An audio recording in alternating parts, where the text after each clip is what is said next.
Dihina karena hanya guru honorer. Mereka tidak tahu aku punya warisan 100 hektar kebun kelapa sawit. Pembuktian kepada semua orang yang coba merendahkanku.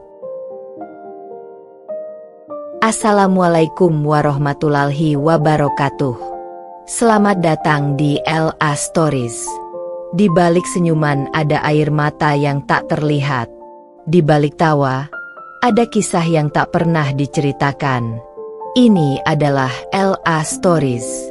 Tempat di mana kisah nyata jadi pelajaran dan luka hati jadi kekuatan. Setiap cerita di sini bukan sekadar drama, tapi potongan hidup yang bisa jadi cermin untuk kita semua. Siapkan hatimu, karena apa yang kamu dengar bisa mengubah cara pandangmu selamanya.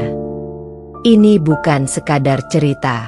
Ini adalah kenyataan yang belum tentu sanggup kamu jalani. Sabrina, seorang guru honorer yang sederhana dan tulus, setiap hari berjuang mendidik murid-muridnya meski gajinya kecil dan statusnya sering diremehkan oleh lingkungan sekitarnya. Bu Ani dan Bu Lina, dua tetangga yang suka bergosip, kerap merendahkan Sabrina, menertawakan pekerjaannya, bahkan meremehkan masa depannya. Mereka menganggap hidup Sabrina tidak akan pernah berubah. Sementara itu, Bude Sabrina, Bu Isna, adalah satu-satunya yang selalu mendukungnya, meski ikut tersakiti melihat keponakannya dihina. Namun tak ada yang tahu bahwa Sabrina menyimpan sebuah rahasia besar. Ia adalah pewaris tunggal 100 hektar kebun kelapa sawit milik almarhum kakeknya yang selama ini dikelola secara diam-diam oleh keluarga besar. Sabrina memilih tetap hidup sederhana karena ingin bekerja dengan hati, bukan dengan pamer kekayaan. Semua berubah ketika hinaan demi hinaan semakin menjadi-jadi. Sabrina akhirnya memutuskan untuk membuktikan siapa dirinya sebenarnya. Dengan cerdas dan penuh harga diri, ia mengungkapkan warisannya pada waktu yang tepat, membuat semua orang yang pernah merendahkannya, terutama Bu Ani dan Bu Lina, terdiam malu. Kehidupan Sabrina berubah drastis, tetapi yang paling penting, ia menunjukkan bahwa penghormatan tidak pernah ditentukan dari jabatan atau harta, melainkan dari ketulusan, kerja keras, dan karakter seseorang. Pada akhirnya, Sabrina membuktikan bahwa orang yang diremehkan hari ini bisa menjadi orang yang paling bersinar esok hari. Dan mereka yang dulu merendahkannya harus menelan malu atas sikap mereka sendiri. Halo semuanya, aku Sabrina. Jangan lupa like, komen, dan subscribe supaya kalian gak ketinggalan lanjutan kisah-kisah penuh inspirasi dan pembalasan elegan lainnya. Dukungan kalian sangat berarti buat aku. Sebelum masuk ke ceritanya, jangan lupa absen dulu Bunda. Bunda semuanya dari daerah mana saja. Dan bagi yang sudah subscriber semoga rezekinya lancar. Namaku Sabrina, seorang guru honorer berusia 28 tahun yang setiap hari bangun pukul 4 pagi untuk menyiapkan materi pelajaran dan berangkat ke sekolah yang jaraknya lebih dari 15 km dari rumah. Aku tinggal di sebuah kampung kecil yang tenang tetapi penuh dengan bisik-bisik tetangga yang tajam seperti pisau. Di kampung itulah aku mengenal dua tetangga yang paling sering memandangku dengan sebelah mata, yaitu Bu Ani dan Bu Lina, dua perempuan yang seolah menjadikan hidupku sebagai bahan obrolan wajib setiap pagi sambil menyapu halaman. Mereka selalu berkata bahwa aku kasihan karena hanya guru honorer dengan gaji seadanya dan masa depan yang katanya suram. Sementara mereka selalu membandingkanku dengan anak-anak mereka yang bekerja di kota. Aku hanya tersenyum meski sebenarnya hatiku seringkali seperti diremas setiap kali mendengar ucapan mereka. Yang tidak mereka tahu adalah aku menyimpan rahasia besar tentang warisan 100 hektar kebun kelapa sawit. Dari kakekku yang selama ini dikelola oleh keluarga besar tanpa pernah kungkap ke siapapun termasuk tetangga-tetanggaku. Satu-satunya orang yang tahu sedikit tentang masa laluku hanyalah budeku, Bu Isna. Seorang wanita lembut yang menganggapku seperti anaknya sendiri sejak ibuku meninggal. Bude selalu berkata bahwa tidak semua hal harus dibalas dengan kemarahan dan aku harus tetap rendah hati meski dihina. Aku mencoba mengikuti nasihatnya tetapi semakin hari hinaan Bu Ani dan Bu Lina semakin menjadi-jadi. Mereka sering melirik bajuku yang sederhana lalu berbisik sambil tertawa. Bahkan suatu hari Bu Ani berkata lantang bahwa aku tak akan pernah menikah jika tetap bekerja sebagai guru honorer. Aku menahan napas kala itu, menahan air mata yang ingin jatuh, dan hanya menjawab dengan senyum kecil walau di dalam dadaku tumbuh perasaan ingin membuktikan sesuatu. Di sekolah pun kadang aku menerima pandangan meremehkan dari beberapa orang tua murid yang menganggap guru honorer tidak layak dihormati seperti guru PNS. Tetapi aku tetap menjalankan tugasku dengan tulus karena sejak kecil aku bercita-cita menjadi guru seperti almarhum kakekku yang dikenal bijaksana. Kakekku yang sama yang meninggalkan warisan besar itu untukku. Warisan yang tidak pernah kuanggap sebagai alat untuk pamer tetapi sebagai amanah. Namun malam itu ketika aku pulang dari sekolah sambil berjalan melewati rumah Bu Ani dan Bu Lina yang sedang bergosip sambil memandangku dari atas sampai bawah, ada perasaan di dalam diriku yang mulai berubah. Seolah aku mulai menyadari bahwa mungkin sudah waktunya dunia melihat siapa aku sebenarnya. Pagi itu matahari baru saja muncul ketika aku berjalan keluar rumah sambil membawa tas kain lusuh yang selalu kupakai sejak mengajar pertama kali. Aku berniat berangkat lebih awal karena harus menyiapkan nilai ujian untuk para siswa. Namun langkahku terhenti ketika ku dengar suara Bu Ani dan Bu Lina dari arah teras rumah Bu Lina yang hanya berjarak beberapa meter dari pagar rumahku. Mereka tertawa kecil lalu memanggilku dengan nada yang dibuat-buat manis seolah peduli padahal aku tahu betul maksud dibalik kata-kata mereka. Bu Ani berkata keras, cukup keras agar seluruh tetangga mendengar, bahwa kasihan sekali melihat aku yang tiap hari pergi subuh-subuh tapi gajinya tak seberapa. Kalau dia jadi aku katanya lebih baik mencari kerja lain saja daripada menghabiskan waktu untuk sesuatu yang tidak menguntungkan. Sedangkan Bu Lina menimpali sambil mengipas-ngipas mukanya bahwa perempuan dengan penghasilan seperti itu sulit untuk dilirik laki-laki. Katanya mana ada pria yang mau menikahi guru honorer. Lebih baik aku belajar merias diri agar sedikit menarik. Aku hanya berdiri diam sambil menahan napas. Rasanya seperti ada duri yang menancap pelan di hati. Tetapi aku masih memaksakan senyum dan menjawab bahwa aku mencintai pekerjaanku. Meski mereka kemudian saling pandang dan tertawa sinis seakan jawabanku itu lelucon. Aku melanjutkan perjalanan sambil menunduk dan setiap langkah terasa berat karena ucapan mereka tidak hanya menghina pekerjaan, tetapi juga harga diriku sebagai perempuan. Sepanjang perjalanan menuju sekolah aku terus mengingat masa kecilku ketika ibu sering mengingatkanku agar tidak mendengarkan suara-suara yang ingin menjatuhkan. Tetapi luka hatiku pagi itu terlalu segar untuk disembuhkan oleh kenangan lama. Setibanya di sekolah, aku langsung masuk ke ruang guru dan mencoba mengalihkan pikiran dengan bekerja.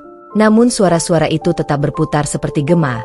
Hingga Pak Rudi, guru matematika, menatapku dan bertanya apakah aku baik-baik saja karena wajahku tampak pucat. Aku hanya menjawab bahwa aku kurang tidur. Meski sebenarnya aku kelelahan oleh kata-kata orang. Setelah jam pelajaran selesai aku melihat beberapa orang tua murid datang menjemput anak mereka. Salah satunya ibu dari siswa kelas 6 yang beberapa kali secara terang-terangan memandangku rendah karena aku bukan guru PNS. Hari itu dia kembali melakukannya. Menanyakan apakah benar aku yang mengoreksi ujian anaknya. Lalu dengan nada ragu berkata bahwa dia berharap nilainya tidak salah karena katanya, guru honorer kan masih belajar. Kalimat itu membuatku ingin menangis lagi tetapi aku menahannya. Aku menjelaskan dengan sopan bahwa semua nilai sudah dihitung dengan benar dan dia akhirnya pergi tanpa mengucapkan terima kasih. Sore harinya sebelum pulang aku menerima pesan dari Bude Isna yang menanyakan apakah aku bisa mampir ke rumahnya sebentar karena ada yang ingin dia bicarakan. Aku langsung menuju rumahnya begitu jam pulang tiba. Dan begitu melihat wajah Bude aku tahu beliau sedang menyembunyikan sesuatu. Bude menarik tanganku masuk dan berkata bahwa ia mendengar Bu Ani dan Bu Lina kembali membicarakanku. Kali ini lebih buruk dari sebelumnya. Katanya mereka bilang aku hanya menjadi beban bagi desa karena menghabiskan anggaran sekolah. Padahal mereka tidak tahu bahwa kami para guru honorer justru sering membeli keperluan kelas dari uang pribadi. Mendengar itu napasku tercekat. Marah, kecewa, semuanya bercampur menjadi satu. Bude lalu memegang bahuku dan mengatakan satu kalimat yang membuatku terpaku. Rina, sampai kapan kamu biarkan mereka menghina sementara kamu punya sesuatu yang bisa membuat mereka terdiam selamanya? Aku menatap Bude, bingung dan gamang, karena yang dimaksudkannya tentu saja adalah warisan 100 hektar kebun kelapa sawit peninggalan kakekku, sesuatu yang selama ini kujaga sebagai rahasia. Malam itu ketika aku pulang ke rumah sendirian, angin berhembus pelan dan langit tampak muram. Seolah mengerti isi hatiku yang mulai dipenuhi pertanyaan. Apakah saatnya aku berhenti menerima hinaan dan mulai menunjukkan siapa sebenarnya Sabrina yang selama ini mereka remehkan? Dan malam itu untuk pertama kalinya aku merasa bahwa rahasia yang kusimpan mungkin bukan lagi sesuatu yang harus tetap tersembunyi. Malam itu aku hampir tidak bisa tidur. Mataku menatap langit-langit kamar yang remang-remang.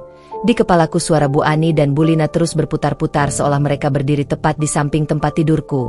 Menghina, menertawakan, dan memandang rendah hidupku.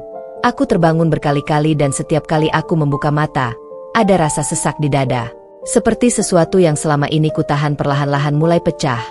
Aku duduk di tepi kasur sambil memegangi wajahku sendiri, memikirkan kata-kata Budhe Isna bahwa aku bisa membuat mereka terdiam selamanya jika mau, tetapi aku masih terbelah antara menjaga kerendahan hati atau membiarkan dunia tahu jati diriku yang sebenarnya. Sebelum subuh aku akhirnya bangun dan membuat teh hangat, berharap aromanya bisa menenangkan pikiranku. Tetapi saat itu juga aku sadar bahwa tidak peduli seberapa keras aku mencoba menenangkan diri, luka batin yang ditorehkan oleh hinaan mereka terus menganga semakin lebar. Pagi harinya aku berjalan menuju sekolah seperti biasa, tetapi kali ini langkahku lebih lambat, lebih berat, dan bahkan udara sejuk pun terasa hambar bagiku. Sesampainya di gerbang sekolah aku melihat beberapa guru sudah berkumpul dan, seperti biasa, aku hanya memberi senyum kecil sambil masuk ke ruang guru. Namun percakapan mereka tiba-tiba terhenti ketika aku lewat. Aku mendengar bisikan samar bahwa ada rapat mendadak dari orang tua murid yang mengeluh tentang kualitas guru honorer, yang katanya perlu dievaluasi. Aku merasakan tengkuku panas, bukan karena marah, tetapi karena kecewa bahwa bahkan di sekolah pun statusku menjadi bahan pertanyaan. Saat mengajar di kelas, aku berusaha fokus pada murid-muridku. Mereka selalu menjadi alasan mengapa aku bertahan. Tatapan polos mereka yang selalu penuh semangat seolah menghapus sedikit demi sedikit rasa sakitku. Tetapi setelah bel pulang berbunyi, kenyataan kembali menamparku. Salah satu wali murid bernama Bu Rasti memanggilku dan mengatakan bahwa anaknya butuh guru yang lebih berpengalaman, bukan guru honorer. Ia mengatakannya dengan nada halus tetapi tetap menusuk tajam. Aku menjawab dengan ramah meski hatiku kembali remuk.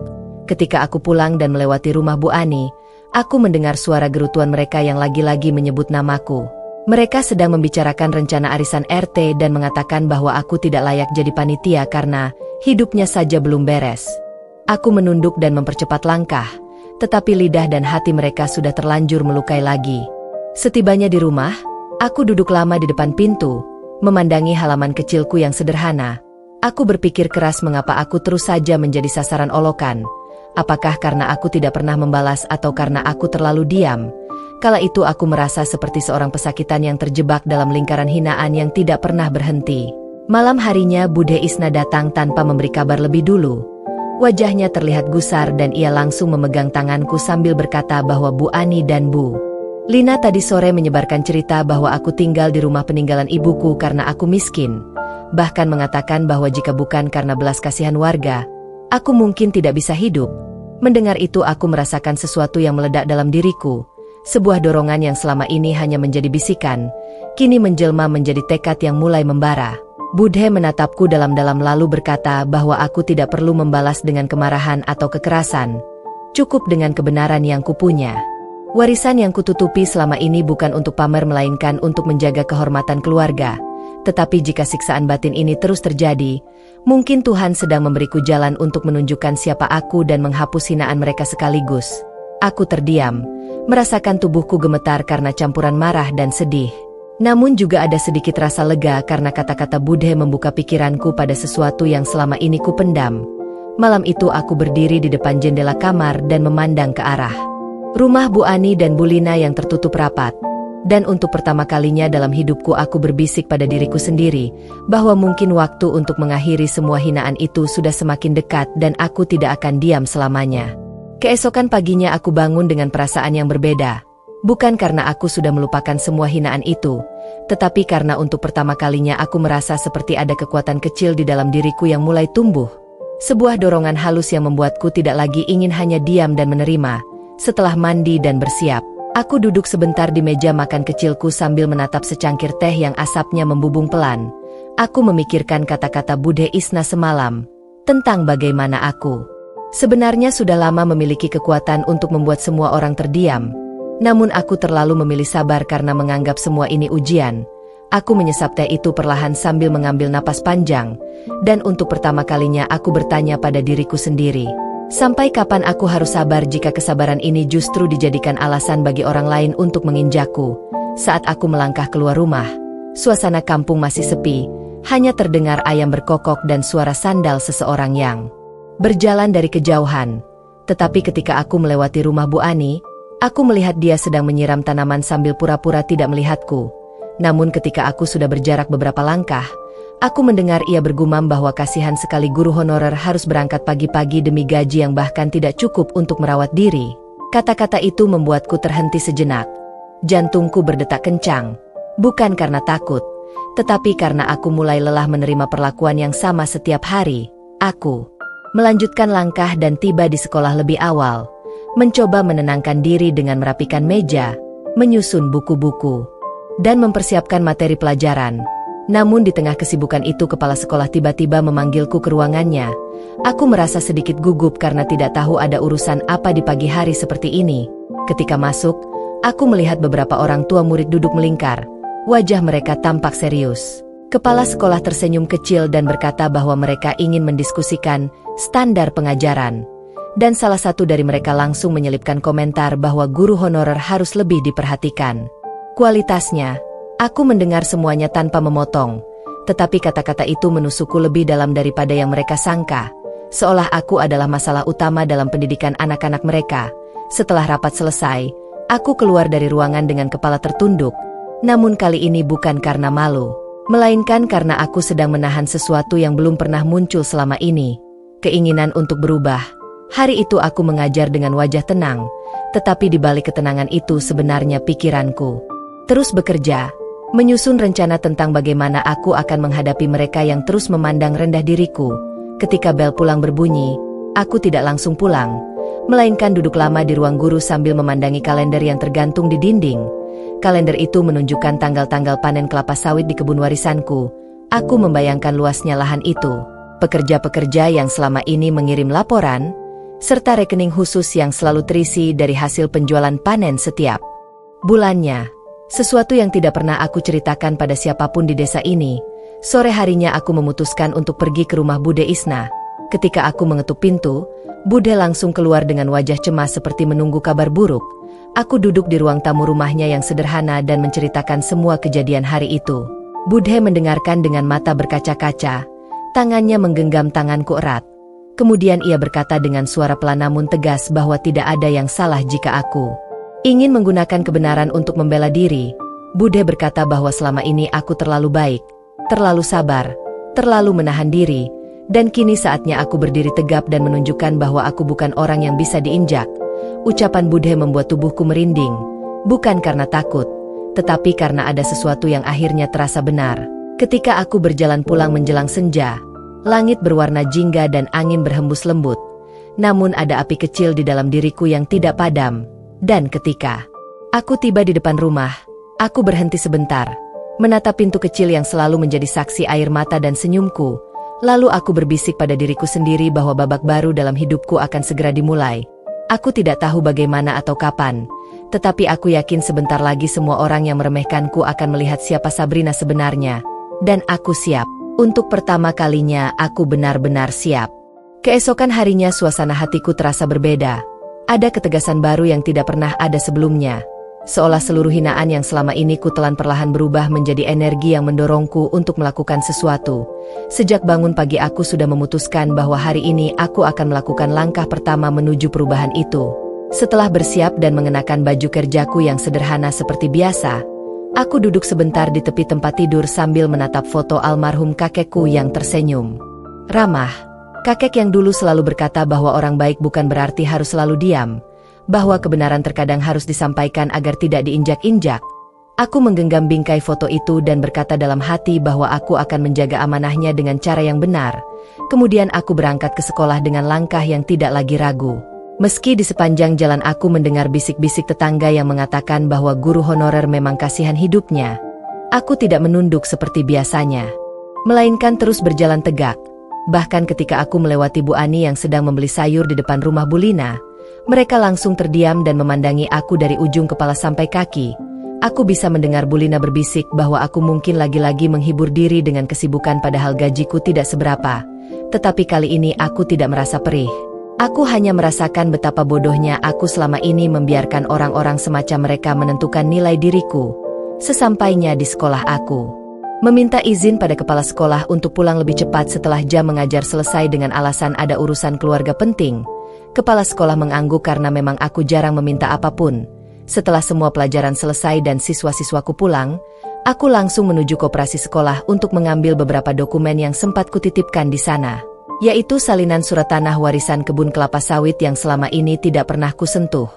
Setelah itu aku berjalan ke arah jalan raya untuk menumpang mobil bak menuju kantor notaris di kota. Sepanjang perjalanan aku memandang sawah-sawah dan pepohonan yang berbaris rapi, tetapi pikiranku hanya tertuju pada satu hal.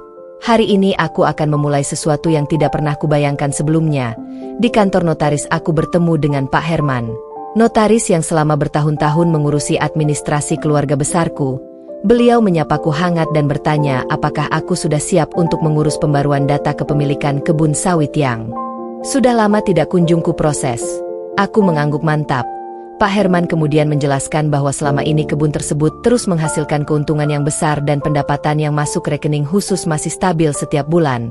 Mendengar itu aku tidak kaget, tetapi aku merasakan sesuatu yang menegaskan bahwa aku memang tidak perlu takut pada siapapun yang meremehkanku. Setelah urusan dengan Pak Herman selesai, aku menyimpan semua berkas dalam tas, dan saat keluar dari kantor, angin kota yang berdebu terasa seperti memberikan sambutan baru dalam hidupku. Aku kemudian memutuskan untuk mampir ke rumah makan kecil tempat aku biasa membeli makanan jika ke kota. Duduk di meja kecil sambil menatap jalanan yang sibuk, aku menyadari betapa selama ini aku begitu menahan diri, bukan karena aku lemah, tetapi karena aku terlalu percaya bahwa kebaikan akan selalu menang dengan sendirinya. Padahal dalam beberapa situasi, kebaikan hanya akan terlihat jika diperjuangkan. Saat matahari mulai turun, aku kembali ke kampung dengan hati yang lebih ringan dan lebih kuat. Ketika berjalan melewati rumah Bu Ani dan Bu Lina, mereka yang sedang duduk di teras langsung menghentikan obrolan mereka, menatapku penuh rasa ingin tahu, apalagi melihat tas tebal yang kubawa. Bu Ani bertanya dengan nada sinis apakah aku baru pulang dari membeli sesuatu untuk meningkatkan penampilan. Mereka tertawa kecil seperti biasa, tetapi kali ini aku berhenti, berdiri tepat di depan mereka, jantungku berdetak cepat tetapi aku tidak gentar. Aku memandang mereka satu persatu dengan tatapan yang selama ini tidak pernah mereka lihat, dan dengan suara tenang namun tegas aku berkata bahwa tidak lama lagi mereka akan tahu siapa sebenarnya orang yang selama ini mereka hina. Setelah mengatakan itu aku berjalan pulang tanpa menoleh, meninggalkan mereka yang tampak kebingungan sekaligus kesal. Malam itu aku duduk di kamar sambil membuka berkas-berkas warisan itu, membaca setiap lembarannya dan merasakan getaran di dalam diriku semakin kuat. Untuk pertama kalinya aku benar-benar merasa memiliki kendali atas hidupku sendiri, dan aku tahu bahwa ini baru permulaan. Langkah kecil ini akan membawaku pada perjalanan besar yang akan mengubah cara semua orang melihatku, termasuk mereka yang selama ini menganggapku sepele. Aku tidak lagi Sabrina yang diam dan hanya menerima. Aku adalah Sabrina yang siap berdiri, membuktikan, dan membuat semua orang menyesal telah meremehkanku. Sejak aku berkata kepada Bu Ani dan Bu Lina bahwa mereka akan segera tahu siapa sebenarnya orang yang selama ini mereka hina, desaku seperti berubah menjadi ruang bisik-bisik raksasa yang setiap sudutnya membicarakan sesuatu tentang diriku. Pagi itu ketika aku keluar rumah dengan membawa tas berisi berkas-berkas warisan, aku merasakan tatapan dari beberapa tetangga yang berdiri di depan rumah mereka. Sebagian pura-pura tersenyum, sebagian lagi memandangku dari atas sampai bawah seolah penasaran. Apakah ada sesuatu yang berbeda dariku? Bahkan aku mendengar samar-samar ada yang berbisik bahwa mungkin aku sedang mencoba mencari perhatian setelah lelah dihina. Aku tidak menanggapi apapun dan terus berjalan ke sekolah dengan langkah yang semakin yakin. Namun yang paling mengejutkan adalah ketika aku bertemu Bu Ani yang berdiri di depan warung sambil membeli kebutuhan dapur.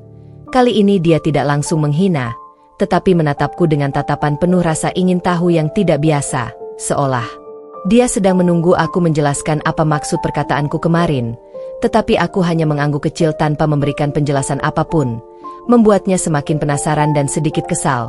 Ketika sampai di sekolah suasananya juga tidak jauh berbeda. Beberapa guru mulai menatapku dengan cara yang berbeda. Ada yang bertanya kain, ada pula yang hanya memberikan senyum canggung, dan aku tahu pasti Bu Ani dan Bu Lina sudah menyebarkan cerita versi mereka kepada siapapun yang mau mendengar. Meski begitu aku tetap menjalankan tugasku seperti biasa, mengajar murid-muridku dengan penuh perhatian. Tetapi di sela-sela pelajaran, pikiranku kembali memikirkan langkah besar berikutnya. sesuatu yang akan benar-benar membuka mata seluruh desa. Setelah jam pelajaran berakhir, aku memutuskan untuk mengambil cuti sehari ke depan agar bisa pergi ke kebun sawit warisanku. Aku sudah menghubungi mandor yang mengurus kebun itu dan mengatakan bahwa aku ingin melihat kondisi lahan sekaligus bertemu para pekerja. Mandor itu terdengar sangat senang karena selama ini aku jarang datang langsung ke lokasi. Bukan karena tidak peduli, tetapi karena aku selalu sibuk mengajar dan juga merasa tidak perlu pamer tentang warisan itu. Sepulang sekolah aku melewati rumah Bulina dan seperti sudah kuduga, dia langsung memanggilku dengan suara manis yang tidak pernah dia gunakan kecuali dia ingin mencari tahu sesuatu. Dia bertanya apakah benar aku akan pindah kerja atau sedang mengikuti pelatihan guru. Alasan yang ia buat-buat untuk membenarkan rasa penasarannya. Aku tersenyum kecil dan mengatakan bahwa aku hanya sedang mengurus sesuatu yang tertunda, lalu melanjutkan langkahku meninggalkan dia yang tampak semakin tidak puas. Sesampainya di rumah aku langsung menyiapkan beberapa keperluan untuk besok, termasuk berkas asli warisan kebun sawit yang baru saja diperbarui oleh notaris. Aku menatap berkas itu lama sekali, dan entah bagaimana rasanya seperti sedang menatap masa depanku sendiri, sebuah masa depan yang selama ini kusimpan rapat-rapat karena aku ingin hidup sederhana. Malam itu tiba-tiba Bude Isna datang sambil membawa makanan. Katanya dia khawatir karena mendengar isu bahwa aku akan melakukan sesuatu yang besar. Aku tertawa kecil dan berkata bahwa untuk pertama kalinya dalam hidup, aku hanya ingin menegakkan harga diriku sendiri. Bude menggenggam tanganku dan berkata bahwa dia sepenuhnya mendukungku. Tetapi dia juga mengingatkan bahwa kebenaran harus digunakan dengan bijak, dan aku mengangguk karena aku tahu Bude benar. Namun jauh di dalam diriku ada api yang sudah terlalu lama dipendam. Dan api itu kini tidak bisa lagi dipadamkan hanya dengan sabar. Ketika malam semakin larut dan desa mulai sepi, aku duduk di depan rumah sambil menatap langit yang dipenuhi bintang, merasakan angin malam menyentuh wajahku.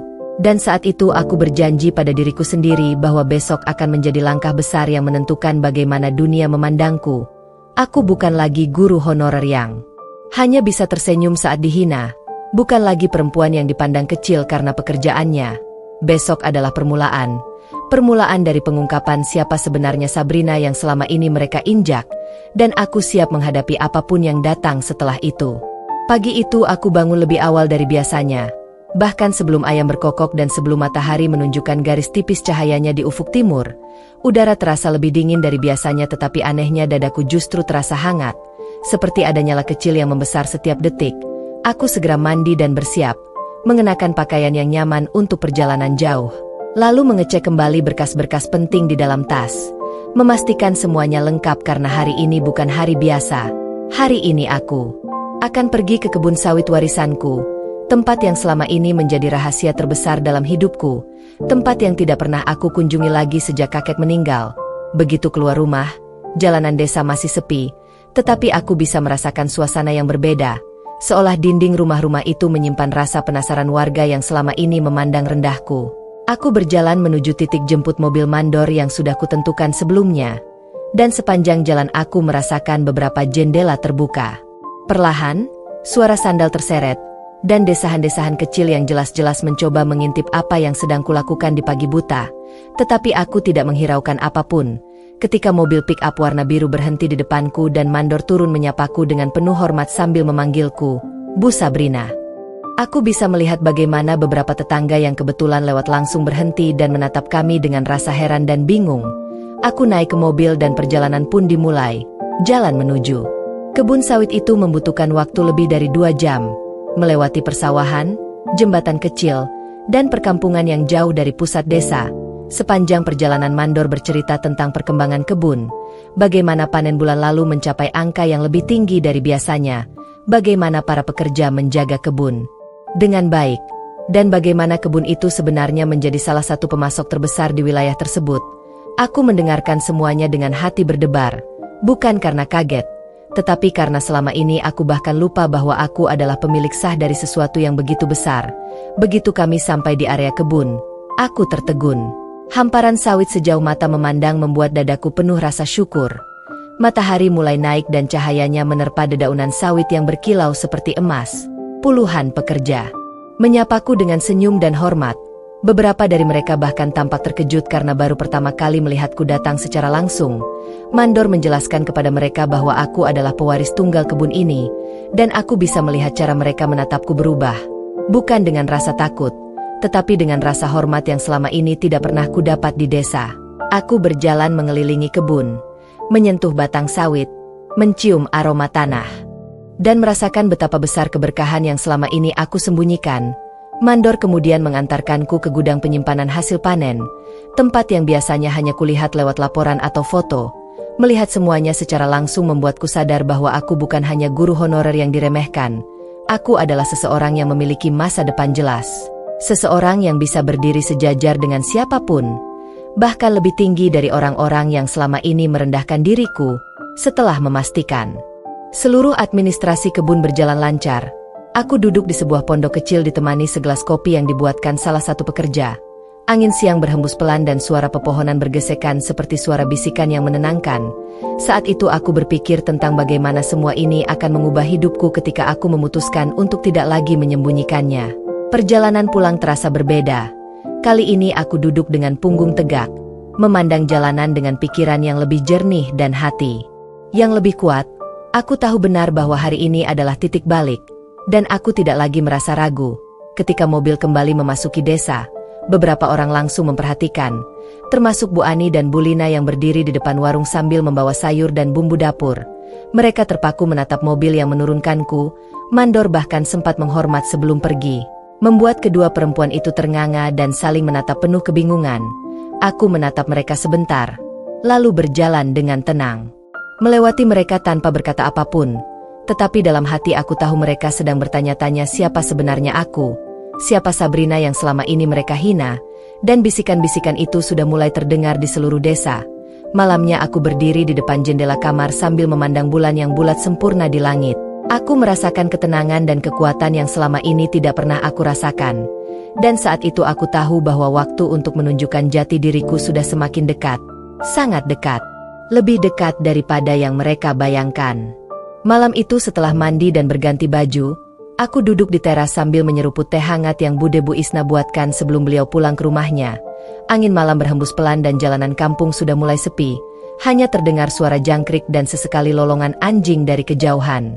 Ketika aku sedang menenangkan pikiran, tiba-tiba ponselku berbunyi dan muncul pesan dari pengacara keluarga, Pak Damar, yang memberitahuku bahwa besok pagi ada seseorang dari perusahaan distribusi ekspor yang ingin bertemu denganku langsung karena mereka ingin bekerja sama dengan kebun kelapa sawit kami dalam jumlah besar, yang artinya aku harus segera siap dengan segala hal yang berhubungan dengan peralihan resmi kepemilikan kebun itu.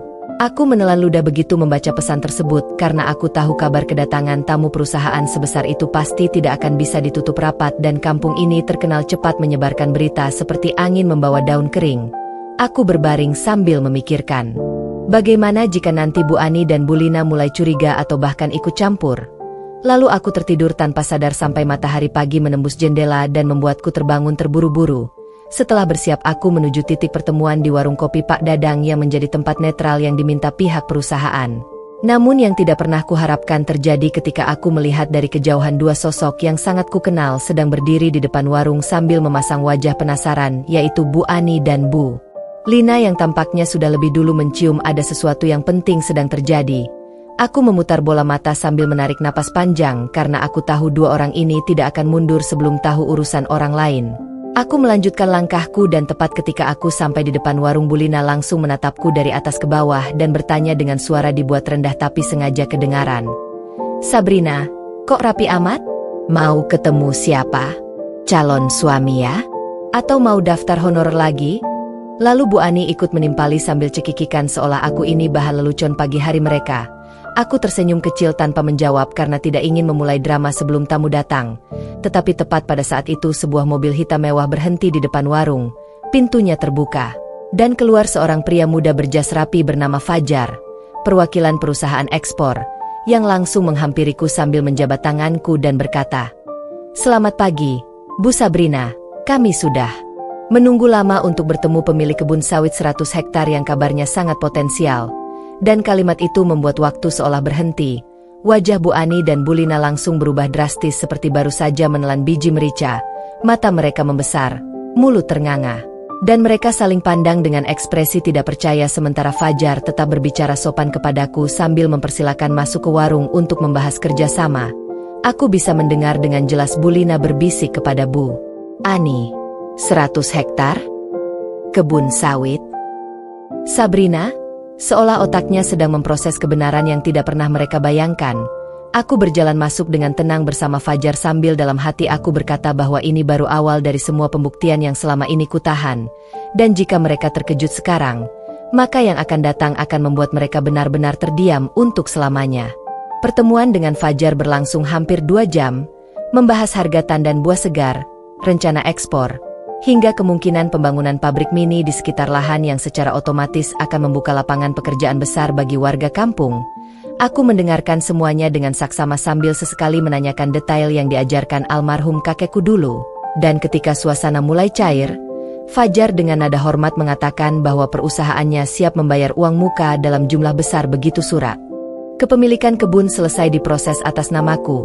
Setelah selesai berdiskusi dan berjabat tangan, aku keluar dari warung bersama Fajar dan di luar aku mendapati Bu Ani dan Bulina masih berdiri terpaku di tempat yang sama seperti 2 patung yang sedang menunggu kenyataan berubah.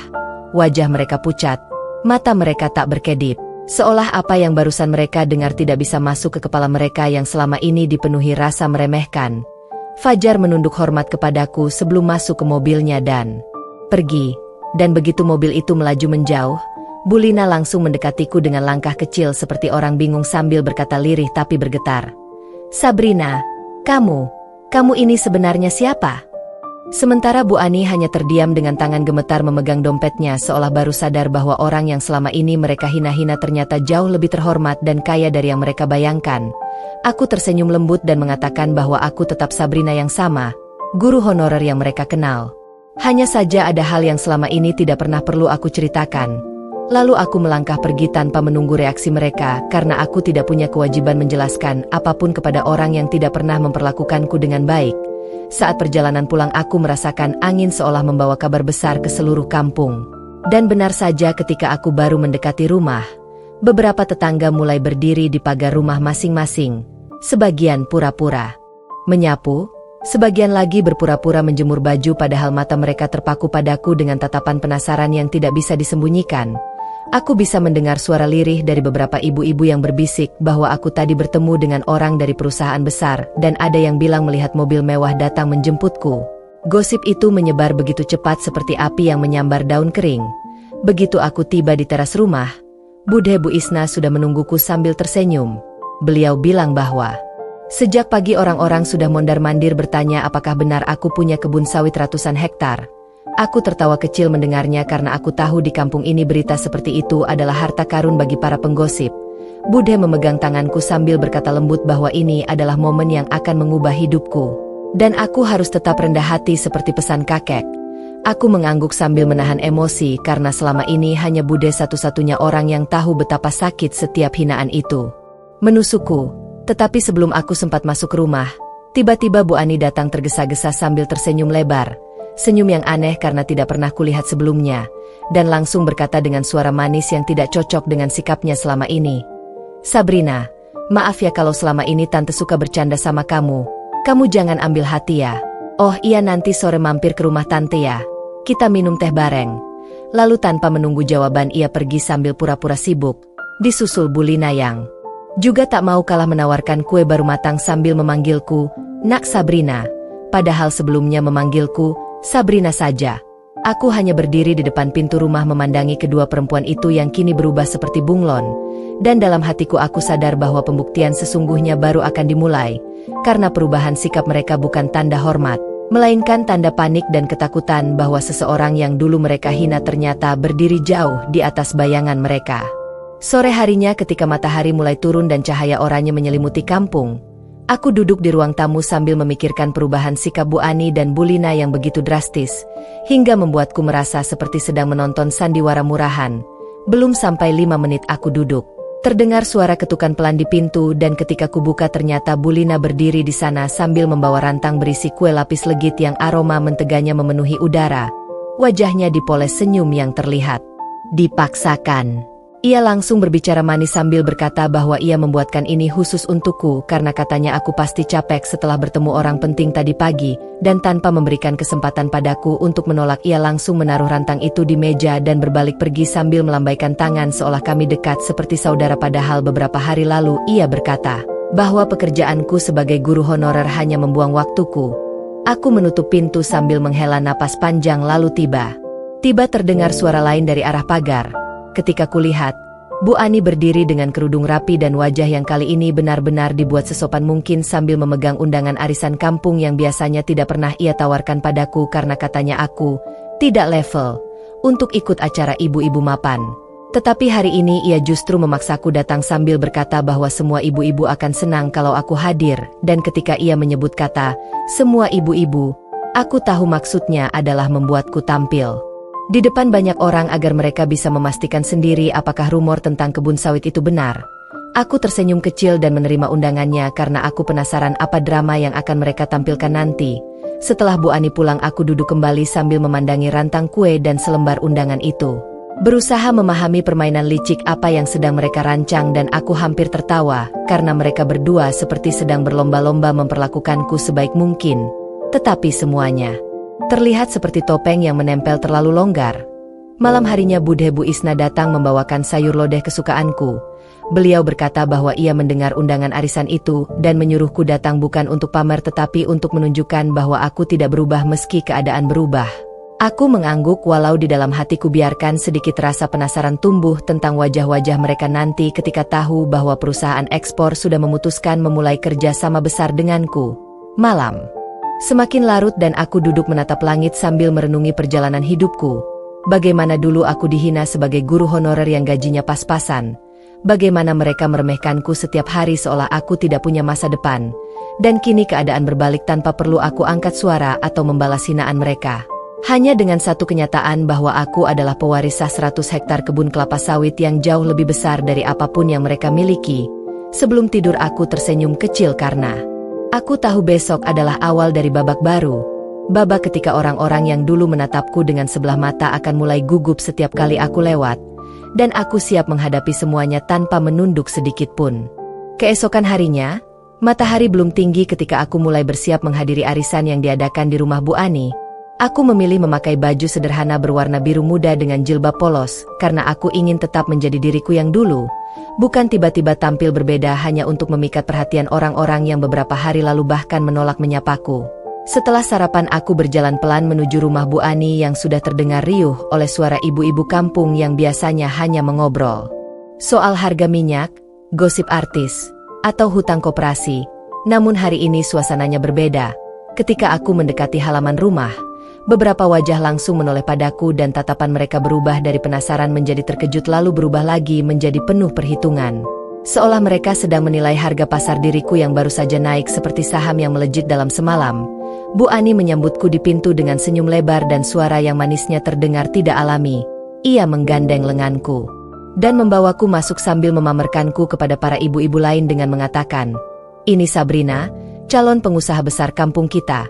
Dan kata-kata itu membuat ruangan seketika hening seakan semua orang baru sadar bahwa orang yang selama ini mereka pandang remeh kini berdiri di tengah-tengah mereka sebagai pusat perhatian. Aku hanya tersenyum meski jelas terlihat beberapa ibu iri saling menyikut temannya sambil berbisik tanpa malu-malu. Bulina pun datang membawa piring penuh jajanan pasar dan menawarkan semuanya padaku terlebih dahulu. Padahal sebelumnya jika ada acara seperti ini aku bahkan tidak diajak duduk di tengah melainkan dipersilakan di pinggir seolah aku tidak pantas dekat dengan mereka. Arisan dimulai seperti biasa dengan pembacaan daftar iuran lalu pengundian nama, tetapi setiap kali ada kesempatan untuk berbicara. Beberapa ibu-ibu sengaja mengarahkan pembicaraan kepadaku dengan pertanyaan bernada manis tapi penuh maksud seperti, "Sabrina, kapan mau bangun pabrik sawit? Itu? Atau, sudah ada calon suami dari perusahaan besar itu? Dan, kamu nanti jangan sombong kalau sudah kaya ya." Sampai-sampai aku merasa mereka seperti sedang membentuk citra baru tentangku di kepala mereka tanpa bertanya apapun tentang kesusahanku dulu. Acara berlangsung semakin panas ketika Bu Ani tiba-tiba berkata keras bahwa ia bangga punya tetangga seperti aku dan bahwa sejak dulu ia sudah menganggapku seperti anak sendiri. Sontak aku hampir tertawa karena orang-orang yang mendengarnya pun saling berpandangan bingung. Mereka tahu betul Bu Ani selama ini tidak pernah bersikap baik kepadaku. Suasana makin aneh ketika Bu Lina menimpali bahwa ia dulu sering memuji keuletanku sebagai guru honorer. Padahal kenyataannya ialah orang yang paling sering mengejek gajiku yang kecil. Aku duduk diam sambil mendengarkan semua kepalsuan itu bergulir seperti pasir kering tertiup angin. Aku tidak membantah, tidak menegur, hanya menatap mereka dengan senyum kecil yang membuat beberapa dari mereka semakin gugup. Arisan berakhir dan saat aku hendak pulang, seorang ibu yang biasanya cuek memanggilku pelan dan berkata bahwa ia ingin anaknya nanti bekerja di kebun sawitku, sementara ibu lain meminta nomor teleponku untuk menjaga silaturahmi.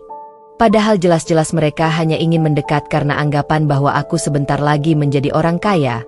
Aku berjalan pulang dengan langkah tenang sambil membawa bingkisan arisan, yang bahkan tidak pernah mereka tawarkan kepadaku sebelumnya. Dan dalam hati aku berkata bahwa ini bukanlah puncak cerita. Ini baru permulaan ketika mereka mulai menunjukkan wajah asli mereka yang berubah-ubah demi kepentingan pribadi, dan aku sudah siap menghadapi apapun yang terjadi selanjutnya. Keesokan paginya, ketika matahari bahkan belum sepenuhnya muncul dan aku masih setengah mengantuk setelah subuh, terdengar suara ketukan keras di pintu rumahku. Awalnya kukira hanya tetangga yang biasa meminta bantuan menuliskan surat atau anak-anak kecil yang suka datang meminjam charger. Tetapi ketika kubuka pintu, yang berdiri di depanku justru Bu Ani dan Bu Lina dengan wajah penuh senyum manis yang terlalu pagi untuk jadi sesuatu yang wajar. Mereka berdiri sambil membawa 2 keranjang berisi sayur dan buah seolah ingin membuatkan sarapan untukku. Padahal mereka belum pernah sekalipun melakukan hal seperti itu selama aku tinggal bertahun-tahun di sini. Aku mempersilakan mereka masuk meski hatiku sudah curiga bahwa pasti ada maksud lain di balik kedatangan mendadak ini. Begitu duduk, Bu Ani langsung memulai pembicaraan dengan mengatakan bahwa ia tidak bisa tidur semalaman karena terharu melihatku di arisan kemarin. Ia mengatakan bahwa aku kini seperti harapan besar kampung, dan bahwa warga akan bangga jika kebun sawitku benar-benar berkembang pesat. Sementara Bu Lina mengangguk-angguk semangat sambil sesekali menyelipkan pujian palsu bahwa aku adalah perempuan hebat yang pantas dihormati sejak dulu. Aku menahan senyum sambil menunggu inti dari kedatangan mereka. Sampai akhirnya Bu Ani meletakkan tas kecilnya di meja dan berkata dengan suara lirih penuh drama bahwa ia sebenarnya sedang butuh uang karena suaminya sakit dan anaknya di kota belum kirim gaji. Lalu ia dengan lugas meminta apakah aku bisa meminjamkan sedikit saja, tidak banyak, paling 5 juta. Karena katanya aku pasti tidak keberatan mengingat aku akan menjadi pemilik usaha sawit yang besar. Aku terdiam sejenak sebelum menjawab karena aku terkejut melihat betapa cepatnya mereka mengubah sikap. Tidak sampai 2 hari setelah tahu tentang kebun sawitku, mereka sudah berani meminta uang tanpa malu sedikit pun. Sebelum aku sempat menjawab, Bu Lina ikut menimpali bahwa ia juga sebenarnya butuh uang untuk modal jualan kue dan berkata bahwa kalau aku mau membantu, ia akan mendoakan usahaku lancar. Ucapan itu membuatku benar-benar ingin tertawa karena mereka berdua selama ini tidak pernah peduli pada hidupku. Tetapi sekarang mereka tiba-tiba bersikap seperti aku adalah pohon uang yang siap dipetik kapan saja. Aku menghela napas dan menjelaskan dengan nada tenang bahwa kerja sama kebun sawit itu belum dimulai. Uang muka belum turun, dan aku tidak memegang uang sebanyak itu. Tetapi mereka berdua tetap memaksa dengan berbagai alasan. Mulai dari, kita kan tetangga, harus saling bantu, hingga, kalau kamu susah nanti kami bantu balik. Padahal aku tahu mereka sendiri tidak akan pernah membantuku sedikit pun jika aku yang meminta. Setelah beberapa menit menahan tekanan halus mereka, aku akhirnya berkata dengan tegas bahwa aku tidak bisa memberi apapun sebelum urusan legal dan kerja sama selesai. Dan bahkan setelah selesai pun aku tidak akan memberikan uang hanya karena dipaksa. Wajah mereka seketika berubah. Senyum mereka memudar berganti dengan ekspresi kecewa yang disamarkan. Mereka saling pandang seolah tidak percaya aku berani berkata tidak. Apalagi kepada 2 orang yang merasa paling penting di kampung ini. Beberapa menit kemudian mereka pamit pulang dengan alasan ada urusan lain. Tetapi dari nada suara dan langkah kaki mereka aku bisa merasakan bahwa mereka sedang menahan kesal yang besar. Setelah mereka pergi, aku duduk kembali sambil meminum teh hangat dan berpikir bahwa tekanan dari Bu Ani dan Bu Lina baru permulaan. Setelah ini pasti akan ada lebih banyak orang datang dengan kepura-puraan yang sama. Semuanya ingin mengambil manfaat dari sesuatu yang bahkan belum aku nikmati. Namun di balik semua itu, aku merasa semakin kuat dan semakin yakin bahwa pembuktian ini bukan hanya tentang harta, tetapi tentang bagaimana aku belajar melihat siapa yang tulus dan siapa yang hanya datang ketika mereka membutuhkanku. Siang itu udara terasa lebih panas dari biasanya. Tapi suasana kampung jauh lebih panas daripada cuaca karena rumor tentang diriku semakin liar beredar setelah kejadian Bu Ani dan Bu Lina datang pagi-pagi buta ke rumahku. Aku baru saja keluar membeli sabun di warung ketika beberapa tetangga sengaja memperlambat langkah agar bisa mendekat dan menguping setiap kata. Ada ibu-ibu yang pura-pura sedang menjemur pakaian padahal jelas-jelas mereka hanya ingin melihat apakah aku membawa sesuatu yang berhubungan dengan perusahaan sawit. Bahkan beberapa bapak-bapak yang biasanya cuek pun mulai mengangguk lebih sopan ketika aku lewat seolah tiba-tiba mereka mengingat bahwa aku adalah orang penting di kampung ini. Saat aku hendak pulang dengan membawa 2 bungkus sabun dan sedikit belanjaan, Bu Siti, tetangga yang terkenal paling cepat menyebarkan berita, mendekat sambil menepuk lenganku dan berkata pelan namun jelas sekali terdengar oleh warga lain. "Sabrina, aku dengar kamu ini calon miliarder kampung ya? Katanya kerja sama ekspor sawitmu besar sekali sampai bisa bangun pabrik." Dan ucapan itu membuat beberapa ibu yang sedang pura-pura sibuk langsung berhenti bergerak, menoleh, dan memperhatikan kami dengan wajah ingin tahu.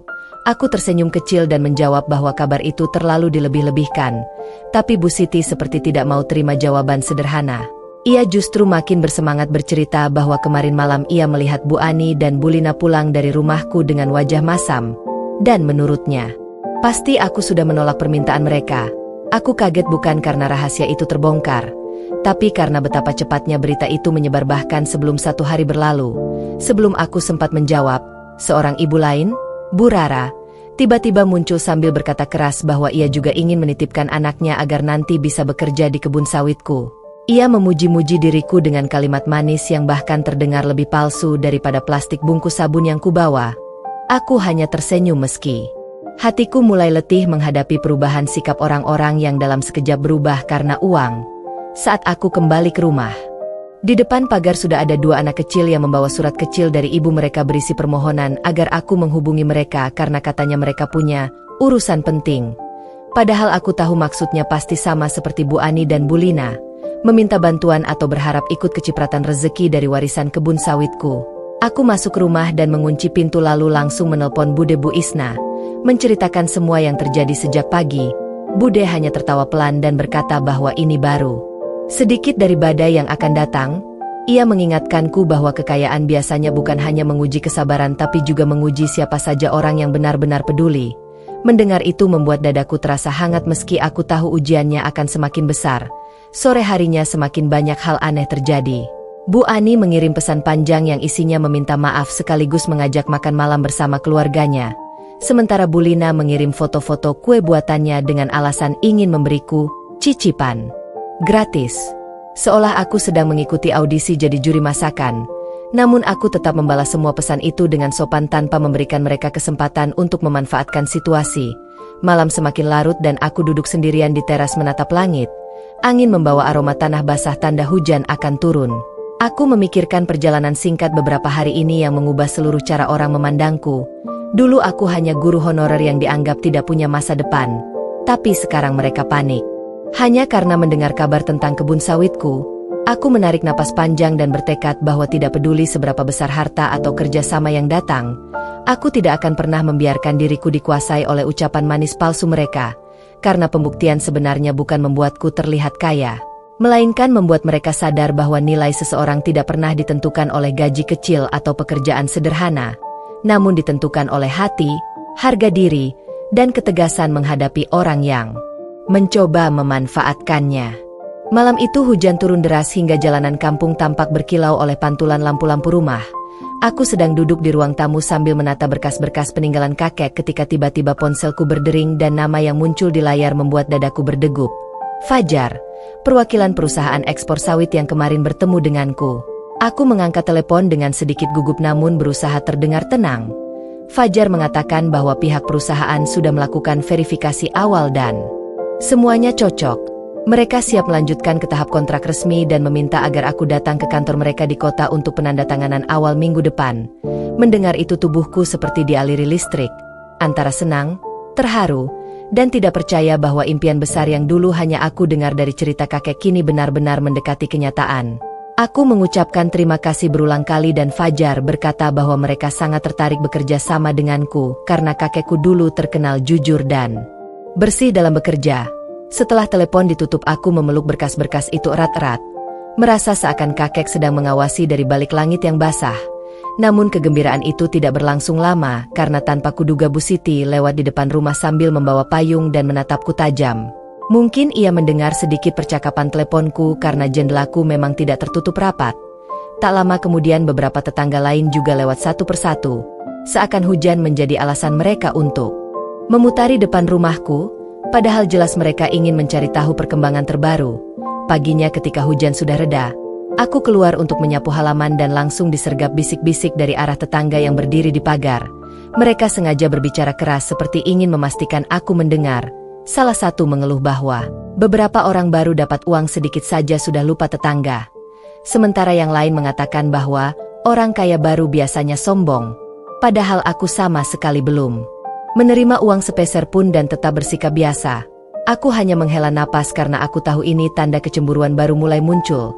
Tak lama kemudian Bulina datang dengan wajah masam, bukan lagi manis seperti kemarin, dan berkata dengan nada ketus bahwa ia mendengar aku akan pergi ke kota. Lalu tanpa basa-basi ia menuduhku menyombongkan diri hanya karena tidak mau membantu permintaannya. Aku menatapnya dengan tenang dan menyatakan bahwa aku tidak pernah sombong.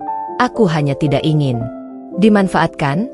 Ucapan itu membuatnya terdiam sejenak sebelum ia mendecak dan pergi begitu saja sambil bergumam bahwa orang kampung seharusnya tidak sok seperti orang kota. Siangnya Bu Ani datang dan reaksinya jauh berbeda dari Bulina. Ia berpura-pura sakit hati dan menangis kecil sambil memegang dadanya, mengatakan bahwa ia merasa ditinggalkan sebagai tetangga dekat. Ia bahkan memutarbalikkan keadaan dan bilang bahwa ia hanya ingin membantu agar aku tidak salah langkah dalam urusan bisnis. Padahal jelas-jelas ia ingin memanfaatkan situasi untuk kepentingannya sendiri. Aku tetap bersikap sopan dan menjelaskan bahwa urusan bisnis ini sepenuhnya akan kutangani dengan pihak profesional, bukan dengan orang yang tidak mengerti apa-apa. Dan aku juga menegaskan bahwa aku tidak bisa lagi bersikap lembut terhadap mereka jika mereka terus melewati batas. Setelah Bu Ani pulang dengan wajah kecewa yang tidak benar-benar tulus, aku duduk di teras sambil memandangi kampung yang kini terasa berbeda. Orang-orang mulai menunjukkan warna asli mereka satu persatu. Sebagian iri, sebagian pura-pura peduli, dan sebagian lagi menunggu kesempatan untuk mengambil keuntungan. Namun di tengah semua itu aku justru merasa semakin kuat, semakin yakin bahwa langkahku ke kota minggu depan bukan hanya tentang bisnis, tetapi tentang membangun masa depan yang tidak bergantung pada pandangan sempit orang-orang yang dulu meremehkanku. Aku berdiri dan menatap matahari sore yang mulai muncul dari balik awan. Merasakan tekadku semakin bulat bahwa apapun badai rumor atau kecemburuan yang datang, aku tidak akan berhenti, karena perjalanan pembuktianku baru saja dimulai.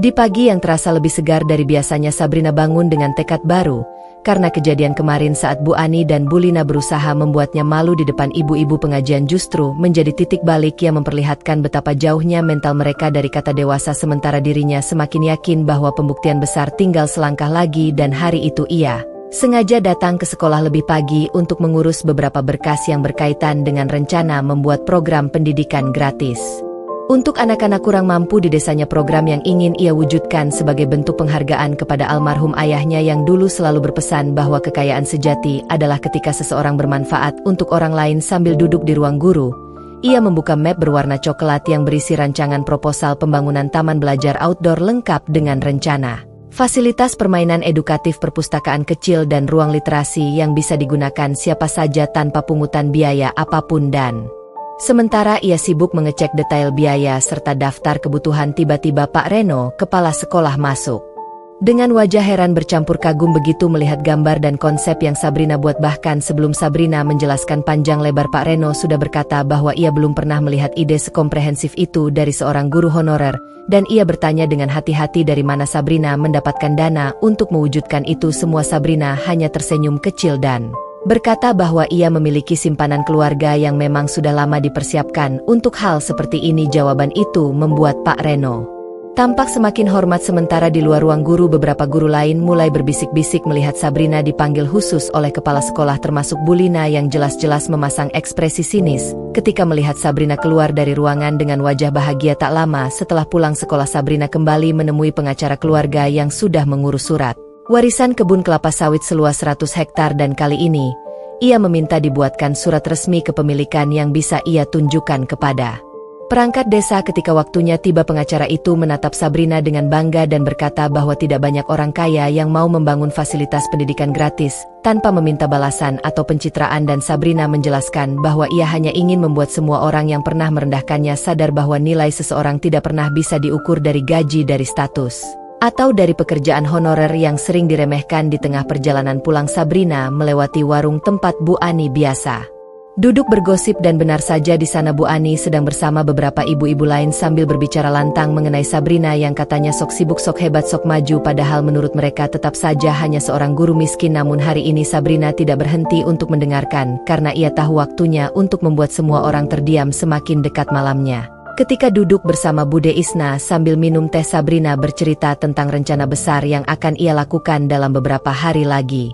Bude Isna yang sejak awal selalu menjadi pendukung terbesar Sabrina mendengarkan sambil tersenyum bangga lalu berkata bahwa ayah Sabrina pasti akan sangat senang melihat keberanian dan ketulusan anaknya. Lalu Bude Isna memberi saran agar Sabrina mempersiapkan momen pengumuman dengan matang, terutama memastikan bahwa semua perangkat desa, guru, tetangga, dan warga hadir, agar tidak ada lagi ruang bagi fitnah atau cemoohan. Dan Sabrina mengangguk karena memang itu rencananya. Ia ingin menunjukkan semuanya dengan cara yang elegan tanpa perlu membalas satu kata hinaan. Namun saat ia bersiap tidur, tiba-tiba sebuah pesan masuk di ponselnya dari nomor tidak dikenal berisi kalimat yang bernada mengejek dan meremehkan pekerjaannya sebagai guru honor. Sabrina membaca pesan itu kemudian tersenyum karena ia tahu hanya orang yang terdesak saja yang mendadak merasa perlu menyerang diam-diam, dan di saat itulah semakin kuat tekadnya bahwa esok lusa ia tidak hanya akan membuat semua orang berhenti meremehkannya, tetapi juga membuat mereka sadar bahwa martabat seseorang bukan sesuatu yang bisa diinjak-injak. Dan malam itu dengan hati yang mantap ia menutup mata sambil membayangkan momen besar di mana seluruh desanya akhirnya akan melihat siapa dirinya yang sebenarnya.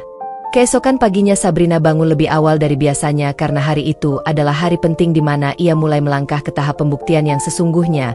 Dan setelah mandi serta bersiap dengan baju sederhana namun rapi, ia duduk di meja makan bersama Bude Isna sambil membahas hal-hal kecil terakhir yang perlu ia lakukan sebelum menyebarkan undangan resmi kepada warga desa, terutama kepada perangkat desa, guru-guru, dan tentu saja tetangga yang selama ini meremehkannya, termasuk Bu Ani dan Bu Lina. Setelah sarapan Sabrina berangkat menuju balai desa, dan setibanya di sana semua orang tampak terkejut melihatnya membawa map biru tebal yang berisi dokumen-dokumen penting. Pak Lurah yang awalnya hanya sekadar menyambut dengan basa-basi tiba-tiba berubah menjadi begitu serius ketika Sabrina menjelaskan bahwa ia ingin mengajukan proposal pembangunan taman belajar outdoor, ruang literasi, serta perpustakaan mini yang dibiayai penuh dari dana pribadinya. Dan suasana ruangan sontak berubah menjadi hening karena selama ini warga desa tidak pernah menyangka bahwa guru honorer yang sering jadi bahan gunjingan itu mampu membawa ide sebesar itu. Pak Lurah yang awalnya mengira Sabrina hanya ingin meminta bantuan justru dibuat terpaku ketika Sabrina menunjukkan surat kepemilikan warisan kebun kelapa sawit 100 hektar lengkap dengan tanda tangan legal pengacara dan cap resmi